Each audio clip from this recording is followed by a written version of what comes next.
দেশের বিভিন্ন স্থানে নানা দাবিতে সংবাদ সম্মেলন, মানববন্ধন এবং বিক্ষোভ মিছিল অনুষ্ঠিত হয়েছে। প্রতিনিধিদের পাঠানো তথ্যচিত্রে দেখুন ডেস্ক রিপোর্ট।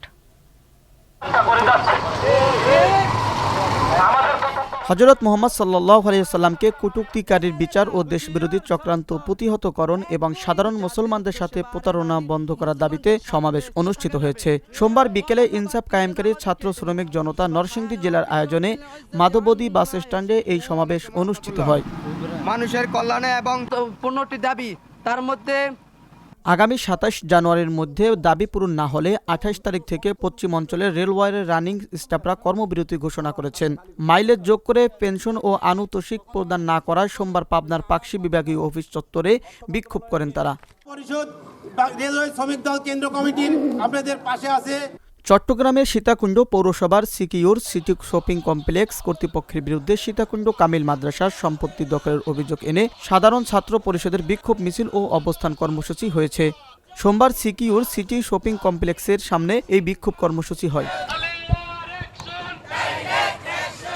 পাবনার ঈশ্বরদীতে বিগত সরকারের আমলে উপজেলা ও পৌর বিএনপি নেতাকর্মীদের বিরুদ্ধে মিথ্যা মামলা প্রতিবাদে বিক্ষোভ ও সংবাদ সম্মেলন অনুষ্ঠিত হয়েছে। মঙ্গলবার পাবনা প্রেস ক্লাবের ভিআইপি অডিটোরিয়ামে আয়োজিত এক সংবাদ সম্মেলনে এমন অভিযোগ করেন ঈশ্বরদী উপজেলা ও পৌর বিএনপির নেতাকর্মীরা। শিকার হয় বিএনপি সহ অসংখ্য। জামালপুরে মেলনদহে কৃষক লীগ নেতা মিজানুর রহমান মজনু ও তার পরিবার কর্তৃক মিথ্যা মামলা সহ জোরপূর্বক জমি দখলের চেষ্টার প্রতিবাদে সংবাদ সম্মেলন করেছে ভুক্তভোগী পরিবার।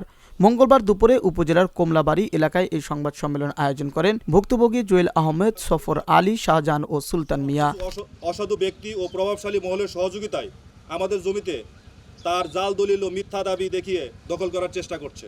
গাজীপুরের চক্রবর্তী এলাকায় বেসক্রিমকো ইন্ডাস্ট্রিয়াল পার্ক কারখানা খুলে দেওয়ার দাবিতে মানববন্ধন করেছেন কর্মকর্তা, কর্মচারী ও শ্রমিকরা। মঙ্গলবার সকালে কয়েক হাজার শ্রমিক এ মানববন্ধন কর্মসূচিতে অংশগ্রহণ করেন। তাবলিগ জামাতের বৈষম্য নিরসনের দাবিতে গাজীপুরের সংবাদ সম্মেলন অনুষ্ঠিত হয়েছে। সকালে মহানগরীর বিআইডিসি বাজার সংলগ্ন এলাকায় সচেতন ছাত্র সমাজের ব্যানারে এ সংবাদ সম্মেলন অনুষ্ঠিত হয়। Abu Naim Shah, channel S news desk. দেশের প্রতিটা মসজিদে তাবলীগের আমলে সমতা নিশ্চিত করা।